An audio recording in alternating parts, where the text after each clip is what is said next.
Hello student, स्वागत है आप सभी का एक नए वीडियो में। और ये जो चल रहा है अल्ट्रा फास्ट सीरीज का ये वीडियो नंबर 4 या 5 होगा।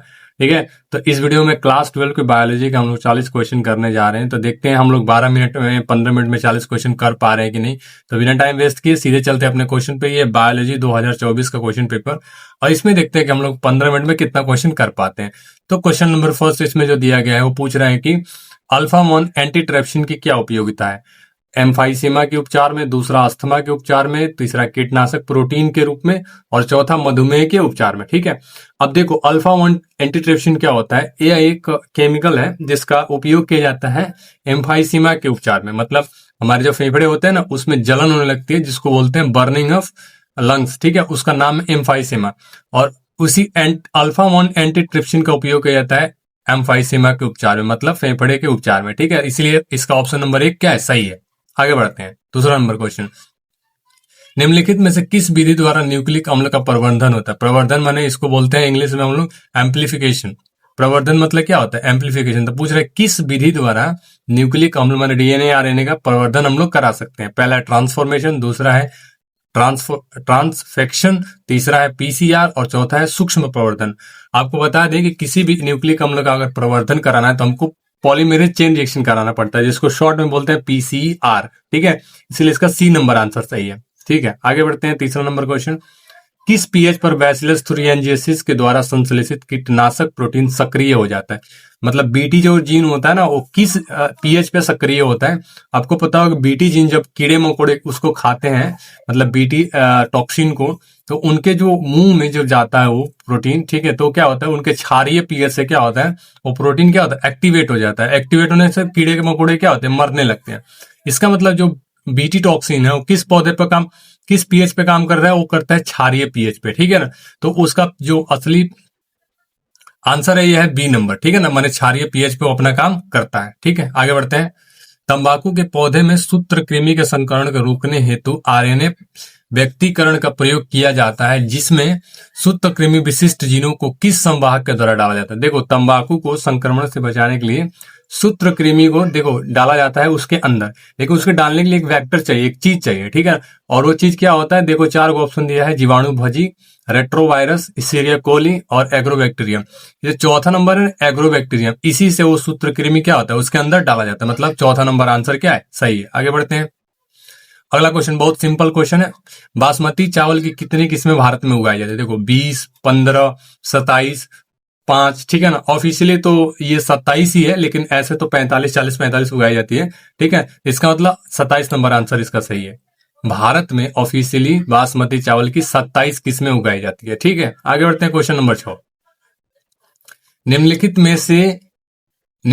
में से कौन संगठन जीएम अनुसंधान संबंधी कार्यों की वैधानिकता एवं जीएम जीनों के सत्रीय निवेश की सुरक्षा का निर्णय लेती है। ठीक है, इसमें से है विज्ञान एवं प्रौद्योगिकी विभाग, जैव प्रौद्योगिकी विभाग, जीईएससी और भारतीय एकस्व कार्यालय। ठीक है, इसमें से जीएईसी जो है ये वाला, ये क्या करती है कि इन सारे अनुसंधान कार्यों को वैधानिकता और इसका सुरक्षा क्या करती है, निर्णय लेती है। आगे बढ़ते हैं, रामदेव मिश्र का नाम किस क्षेत्र के में अनुसंधान से जुड़ा है। आपको पता होगा कि जो रामदेव मिश्र थे उनका बहुत बड़ा ये पारिस्थितिकी में उनका हाथ था। ठीक है ना, मतलब बहुत सारे खोज किए थे, वो इंडियन साइंटिस्ट थे। तो उनका असली इसका आंसर है ए नंबर, पारिस्थितिकी, मतलब इकोलॉजी में वो बहुत ज्यादा रिसर्च किए थे। आगे बढ़ते हैं, एचआईवी निम्न में से किस कोशिका पर आक्रमण करता है। एचआईवी एक वायरस का नाम आपको पता है, एड्स का जो वायरस है उसका नाम है एचआईवी, ह्यूमन इम्यूनोडिफिशियंसी वायरस। और सबसे पहले बॉडी में जाता है, तो कितना बार ये क्वेश्चन रिपीट हुआ है, और हम बताते भी हैं कि हमेशा जाएगा तो टी हेल्पर सेल जो होते हैं उनको टारगेट करता है। पहले टी हेल्पर सेल को मार दो, ना रहेंगे ना ये बॉडी में क्या बनाएंगे, कोई भी मारने के लिए एंटीबॉडी बनाएंगे। तो सबसे पहले किस पर अटैक करता है, इस पर ऑप्शन दिया बी कोशिका, टी कोशिका, इपिथेलियम कोशिका और टी हेल्पर कोशिका। देखो टी कोशिका नहीं होता, टी हेल्पर कोशिका पर सबसे बड़ा पहले वो क्या करते हैं, अपना आक्रमण करते हैं, मतलब निशाना लगाते हैं। ठीक है, 9वां नंबर क्वेश्चन। जल में विलेय अकार्बनिक पोषक पदार्थों का मृदा के पोषक तत्वों में प्रवेश क्या कहलाता है। खंडन, निक्षालन, अपक्षय और ह्यूमिफिकेशन। देखो अकार्बनिक पोषक पदार्थों का मृदा में पोषक तत्व प्रवेश जो होता है ना, उसको बोलते हैं निक्षालन। ये सिंपल सा किताब का लाइन है, इसमें कुछ सोचने समझने का नहीं है। आगे बढ़ते हैं। रॉबर्ट मे के अनुसार वैश्विक जातीय विविधता कितनी है? जैव विविधता, रॉबर्ट मे जो एक साइंटिस्ट है उन्होंने बताया था कि कितना होता है, ठीक है ना। इसी इस क्वेश्चन में पूछा, हम बोले भी थे कि इकोलॉजी में ये क्वेश्चन बार बार पूछ सकता है, और इस बार देखो 2024 में पूछा है और हो सकता है इस बार भी पूछे, ठीक है। तो रॉबर्ट मे के अनुसार विश्व की कुल जातीय विविधता कितनी है? 7 मिलियन। उन्होंने कितना बताया था? 7 मिलियन के आसपास है, ठीक है। मतलब इसका ए नंबर आंसर क्या है? सही है। आगे बढ़ते हैं। भारत की जैव विविधता विश्व की कुल जैव विविधता का कितना प्रतिशत है? 2.4%, 8.1%, 5%, 9%, ठीक है। अब भारत की जैव विविधता है जो पूरे विश्व की जैव विविधता का लगभग 8.1% है, मतलब 8% से थोड़ा सा क्या होता है? अधिक होता है, ठीक है। आगे बढ़ते हैं। विक्टोरिया झील की सिचलिड मछलियों के 200 से अधिक जातियों का विलोपन क्या कारण क्या था? देखो ऑप्शन दिया है, विलुप्तता, विदेशी जातियों का आक्रमण, अति दोहन और आवासीय क्षति। देखो विक्टोरिया झील के जो मछली थी सिचलिड मछलियों जो थे उनके 200 से अधिक प्रजातियां विलुप्त हो गई। वो इसलिए हो गई कि उस विक्टोरिया झील में क्या किया गया था? अफ्रीकन कैटफिश जो कि एक मांसाहारी मछली है उसको लाकर डाल दिया गया था, ठीक है ना। अब वो मांसाहारी मछली है तो जितनी भी मछलियां उसमें थी वो जैसे जैसे बड़ी होती गई कैटफिश, वो धीरे धीरे जो उस तालाब में जो मछली रहती थी सब उसको सबको खाने लगी। इस तरीके से क्या हुआ कि 200 से अधिक प्रजातियां क्या होगी? विलुप्त हो गई सिचलिड मछलियों के, ठीक है। और हुआ था विदेशी जातियों को इंडिया में लाके डाला गया था इसलिए, तो इसलिए इसका बी नंबर आंसर सही है। विदेशी जातियों का क्या है? आक्रमण। आगे बढ़ते हैं 13 नंबर क्वेश्चन। निम्नलिखित में कौन विश्वव्यापी उष्णता का कारण नहीं है? ठीक है, पूछ रहा है कि इनमें से कौन विश्वव्यापी माने विश्व में जो टेम्परेचर बढ़ रहा है उसका कारण नहीं है, ठीक है ना। विश्व का जो टेम्परेचर बढ़ रहा है उसका कारण नहीं है। पहला है जीवाश्म ईंधन का प्रयोग, दूसरा है वन उन्मूलन, तीसरा है जनसंख्या विस्फोट और चौथा है ऊर्जा प्रयोग की दक्षता की कमी, ठीक है। देखो इसमें जीवाश्म ईंधन का जो प्रयोग करेंगे तो उससे क्या होगा? कार्बन डाइऑक्साइड और कार्बन मोनोऑक्साइड निकलेंगे तो उससे तो टेम्परेचर बढ़ेगा। वन उन्मूलन मतलब वन का कटाई से उससे भी CO2 का लेवल बढ़ेगा तो उससे भी टेम्परेचर बढ़ेगा। जनसंख्या विस्फोट और ऊर्जा प्रयोग में दक्षता की उन्नति मतलब ऊर्जा और अधिक उत्पन्न करना। तो इसमें असली आंसर है, देखो जनसंख्या विस्फोट सही आंसर हो सकता है बट मुझे लगता है कि ऊर्जा प्रयोग में दक्षता की उन्नति ज्यादा बेहतर है, ठीक है ना। बट हम लाएंगे जनसंख्या विस्फोट, क्योंकि जनसंख्या विस्फोट से हो सकता है कि पॉपुलेशन बहुत ज्यादा बढ़ेगी, लेकिन पॉपुलेशन बढ़ेगी तो उसका अल्टरनेट सोल्यूशन भी हम लोग तो निकाल सकते हैं ना, ठीक है ना। जैसे कि मान के चलो कि डीजल पेट्रोल गाड़ियां बंद करेंगे, इलेक्ट्रिक व्हीकल ज्यादा चलाएंगे तो उससे क्या होगा? ऊष्मा का उत्सर्जन थोड़ा कम होगा, ठीक है। आगे बढ़ते हैं 14 नंबर क्वेश्चन पे। निम्नलिखित में कौन सा कथन जैव खेती के बारे में असत्य है? जैव खेती मतलब होता है ऑर्गेनिक फार्मिंग, ठीक है ना। जैव खेती यह चक्रीय होता है, दूसरा शून्य अपशिष्ट उत्पन्न होता है, तीसरा संसाधन का अधिकतम उपयोग होता है, चौथा रासायनिक उर्वरकों का प्रयोग। देखो ये जो तीनों है ना ये सही है, ठीक है, ये तीनों सही है। ये चक्रीय होता है, बार बार बदल बदल के फसल लगाना पड़ता है। दूसरा इसमें अपशिष्ट नहीं होता। अपशिष्ट क्या होता है कि जैसे कुछ इसका जो फसल का जो भी डंठल वंठल बचता है, चाहे जो भी पत्ती होती है सब उसी में डाल देते हैं, सड़ उड़ के फिर खाद बन जाए। संसाधन का अधिकतम हम लोग उपयोग कर सकते हैं, लेकिन एक चीज इसमें नहीं डालते हम लोग, रासायनिक खाद बिल्कुल नहीं डाल सकते हैं।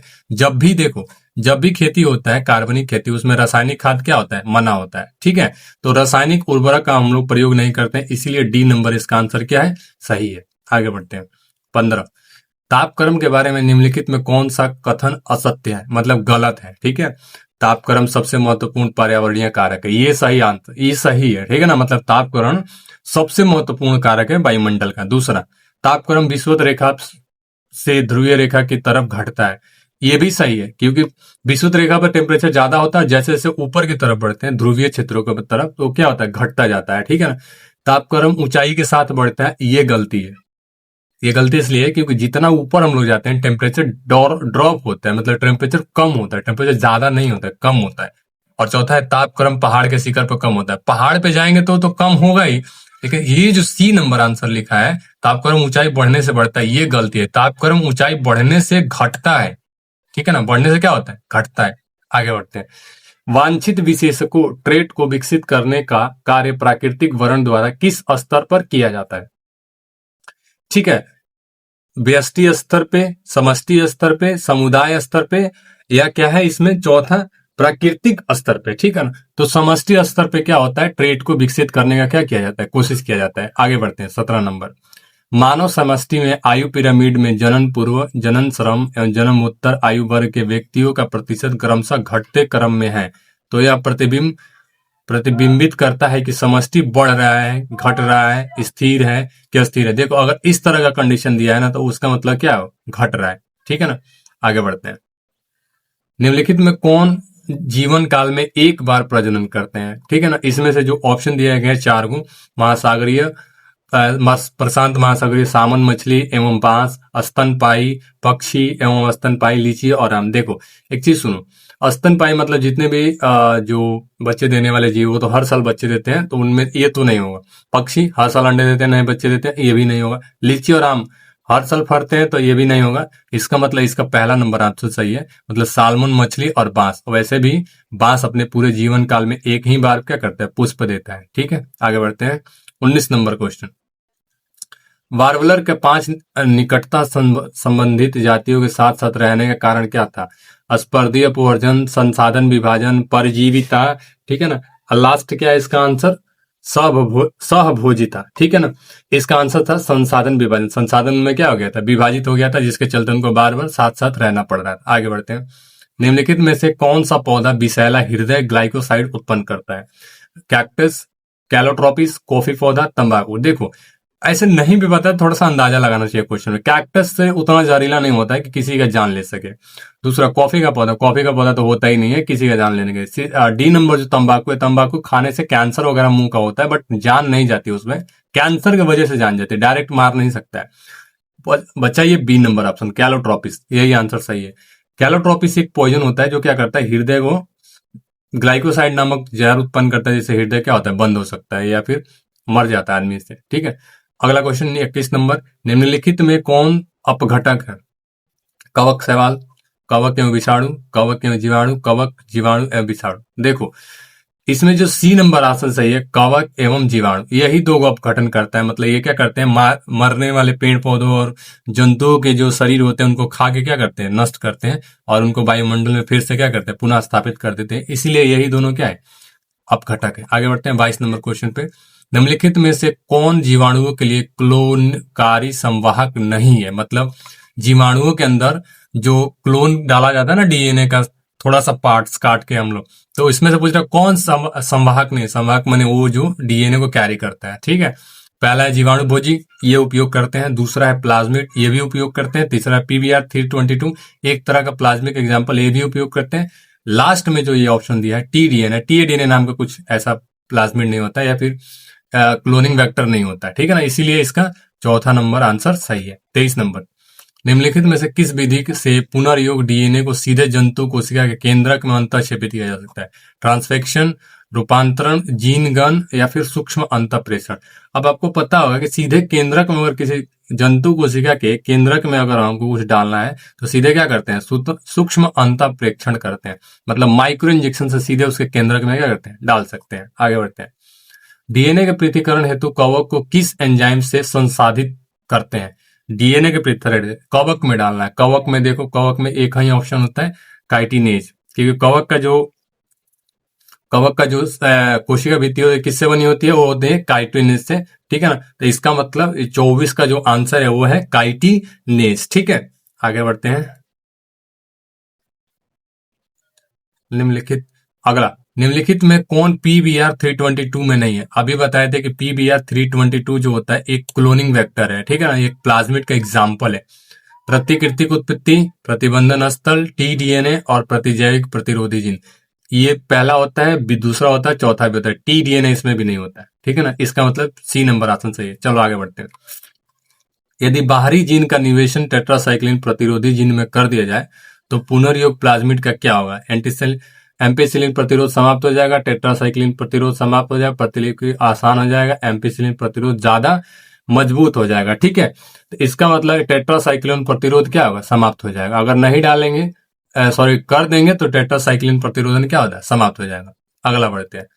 निम्नलिखित में से किस जीवाणु से ताप अस्थायी डीएनए पॉलीमरेज प्राप्त किया जाता है? ठीक है, तो एग्रोबैक्टीरियम, थर्मस एक्केटिकस, मैथेनोबैक्टीरियम और आर्कीबैक्टीरियम। देखो थर्मस एकेटिकस जो बैक्टीरिया है, इससे क्या करता है, ताप अस्थायी डीएनए पॉलीमरेज एंजाइम क्या करती है, प्राप्त किया जाता है। इसलिए ये इसका बी आंसर क्या है, सही है। आगे बढ़ते हैं। निम्नलिखित में से कौन जीवाणु कीटनाशक प्रोटीन संश्लेषित करता है, मैंने कौन जीवाणु जो है इनमें से कीट को मारने के लिए प्रोटीन बना सकता है। ठीक है, पहला एग्रोबैक्टीरियम, दूसरा है बैसिलस थुरिएंजेसिस, तीसरा है सीरिया कोली, चौथा है आर्कीबैक्टीरिया। देखो ये जो बी नंबर है ना, बैसिलस थुरिएंजेसिस, यही क्या करता है, टॉक्सिन बनाता है। उस टॉक्सिन का नाम है बीटी टॉक्सिन, बीटी। ठीक है, बीटी टॉक्सिन। ठीक है, तो यही मारने के लिए कैपेबल होता है। आगे बढ़ते हैं। निम्नलिखित में से कौन सा कथन डीएनए की प्रतिकृति के बारे में असत्य है।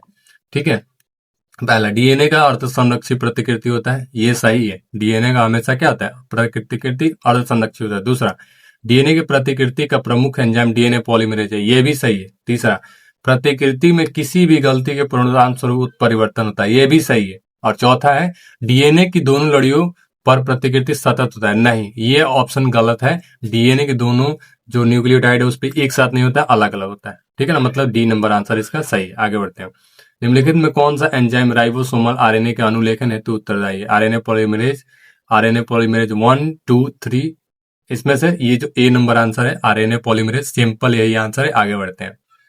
31, कुछ अमीनो अम्ल का कूट लेखन एक से अधिक प्रकूटों द्वारा होता है, ऐसे कोड को क्या कहते हैं। असंदिग्ध, अपहरासित, सार्वभौमिक और विशिष्ट। देखो, एमिनो अम्ल का अगर कोड एक से अधिक कोडोन के द्वारा होता है तो उसको अपहरासित बोला जाता है। याद रखना, बार बार बोल रहे हैं ये क्वेश्चन। लैक एपरॉन में वाई जीन की, ठीक है ना, लैक एपरॉन में वाई जीन की क्या भूमिका है। बीटा गैलेक्टोसाइडेज का कूट लेखन, दूसरा परमिएज का कूट लेखन, दमनकारी जीन का कूट लेखन, ट्रांस एसिटिलेज का कूट लेखन। देखो, लैक एपरॉन क्या करता है, परमिएज का कूट लेखन करता है, मतलब परमिएज एंजाइम का क्या करता है, कोड करता है। तीसरा, पूरा जीवी प्रमाण किसके अध्ययन पे आधारित, मतलब पूरा तत्विक अध्ययन जो है पहले के जमाने का जो होता है किस पे अध्ययन आधारित है उसका। ठीक है ना, पहला है भ्रूणीय विकास, दूसरा है तुलनात्मक शरीर विज्ञान, तीसरा है जीवाश्म और चौथा है अपसारी विज्ञान। इसका सी नंबर ऑप्शन सही है। जीवाश्म के ईंधन से, जीवाश्म जो होता है उसी के अध्ययन से हमको पता चलता है कि पूरा जीव के क्या क्या प्रमाण धरती पे मौजूद हो सकते हैं। आगे बढ़ते हैं। तुल्य रूप संरचनाएं क्या कहलाती है। अपसारी विकास, अभिसारी विकास, समांतर विकास, या डी नंबर साल्टेशन। ठीक है, इसका बी नंबर आंसर सही है, अभिसारी विकास। ठीक है, आगे बढ़ते हैं। प्रायः है, क्या लिखा है यार, अच्छा, प्री हिस्टोरिक गुफा चित्रों की रचना कब हुई थी। 18,000 वर्ष पहले, 10,000, 75,000 या 40,000। अब पता हो कि जो पूर्व हिस्ट्री, प्री हिस्ट्री रचनाएं जो बनाई गई थी वो कितना साल पहले बनाई थी, 18,000 वर्ष पहले, याद रखना। आगे बढ़ते हैं। दूध को दही में बदलने से किस विटामिन की मात्रा बढ़ती है। Vitamin B12, vitamin A, vitamin C, vitamin B6। देखो, बात बताए हैं कि अगर दूध से दही बनाते हैं तो उसके अंदर विटामिन B12 की मात्रा बहुत बढ़ती है, जो हमारे लिए बहुत फायदेमंद होती है पेट के लिए। ठीक है ना, वैसे पूरे शरीर के लिए होता है बट खासकर पेट के लिए। ठीक है ना, तो विटामिन B12 की मात्रा बढ़ती है दूध से जब दही बनता है। ठीक है, आगे बढ़ते हैं। निम्नलिखित में से किस बैक्टीरिया पर कार्य करने के क्रम में अलेक्जेंडर फ्लेमिंग ने पेनिसिलिन की खोज की थी। आपको पता है कि अलेक्जेंडर फ्लेमिंग ने क्या किया था, एक बैक्टीरिया पे वो काम कर रहे थे लेकिन गलती से उन्होंने पेनिसिलिन का खोज कर दिया था। लेकिन वो जिस बैक्टीरिया पे काम कर रहे थे उस बैक्टीरिया का यहाँ पर नाम पूछा गया और उस बैक्टीरिया का नाम क्या था, स्ट्रेप्टोकोकस, एसिटोबैक्टर, स्टेफाइलोकोकस और लैक्टोबैसिलस। देखो, जिस बैक्टीरिया पे काम कर रहे थे उसका नाम है स्टेफाइलोकोकस, सी नंबर आंसर सही है। 38, निम्नलिखित में से कौन कोलेस्ट्रॉल को संश्लेषण को रोकता है। ये कल भी कराए थे और आज भी सुन लो। ये जो स्टेटिन होता है ना, स्टेटिन एंजाइम, ये क्या करता है, कोलेस्ट्रॉल को संश्लेषण को बंद करता है लीवर से, ताकि कोलेस्ट्रॉल बॉडी में ना बने। अगला, पादप कोशिका से संपूर्ण पौधा बनाने की क्षमता को क्या कहते हैं। अब एक चीज जानते हो ना, बताए थे कि एक पौधे की एक सिंगल कोशिका से पूरा का पूरा हम लोग क्या बना सकते हैं, एक पूरा पौधा बना सकते हैं। ठीक है ना, और इस प्रक्रिया को कहा जाता है उत्तक संवर्धन, टोटिपोटेंसी। ठीक है ना, इसको कहा जाता है उत्तक संवर्धन। सॉरी सॉरी सॉरी सॉरी, इसको नहीं कहा जाता, ये गलती है। पूर्ण सशक्तता, वो तो प्रोसेस का नाम है उत्तक संवर्धन, और पूर्ण सशक्तता होता है कैपेसिटी। अगला क्वेश्चन 40 नंबर, लास्ट क्वेश्चन। ठीक है, हिसरडेल निम्नलिखित किस जानवरों का नस्ल है। हिसरडेल पूछ रहा है गाय, भैंस, भेड़ या मुर्गा। ठीक है, तो पूछ रहा है हिसरडेल। हिसरडेल आपको पता है कि बीकानेरी और एवीज भेड़ को मिलाकर बनाया गया था हिस्सरडेल, ठीक है ना। तो ये जो हिस्सरडेल है वो किसकी प्रजाति है, वो है भेड़ की प्रजाति, ठीक है। ये वीडियो आपको कैसा लगा कमेंट बताइएगा। अगर आपको ये वीडियो अच्छा लगा तो लाइक भी कर दीजिएगा, और कोई दोस्त आपका पढ़ रहा है 12th का एग्जाम का तैयारी कर रहा है तो उसके साथ भी वीडियो शेयर कर दीजिएगा, ताकि उसका भी 15 मिनट में ज्यादा से ज्यादा क्वेश्चन प्रैक्टिस हो सके, ठीक है ना। मिलते हैं नेक्स्ट वीडियो में, तब के लिए आपकी तैयारी के लिए गुड लक।